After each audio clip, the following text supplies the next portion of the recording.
Hi words, welcome to the eat and real channel. இப்போ நம்ம வந்து இந்த ஜோத்பூரில் சர்தார் மார்க்கெட்டுக்கு முன்னாடி இருக்கிறோம். இங்கே வந்து பார்த்தோன்னே இன்னும் குதிரை வண்டி பயன்படுத்துகிறாங்க. இங்கே இன்னும் குதிரை வண்டி எவ்வளோ தான் காலங்கள் வந்து அந்த ட்ரெடிஷ்னல் மாறாமல் எத்தனை குதிரை வண்டி பாருங்க.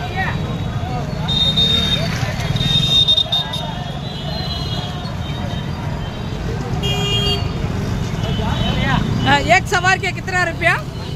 एक सवार के कितना रुपया? रेलवे स्टेशन में कितना रुपया? 100 रुपया. அதாவது இங்கேருந்து ரயில்வே ஸ்டேஷனுக்கு போகணும்னு சொன்னால் குதிரை வண்டியில் போகணும்னா என்ன, குதிரை வண்டியில் போகணும்னா வந்து அவங்க எவ்வளோனா 100 ரூபா கேட்குறாங்க. ஆட்டோக்காரனும் 100 ரூபா தான் கேட்குறான். ஆனால் நீங்கள் வந்து இங்கே என்னென்னா யூ கேன் என்ஜாய் எப்படின்னா நீங்கள் என்ஜாய் பண்ணிக்கலாம். பழைய குதிரை வண்டி இருக்குன்னு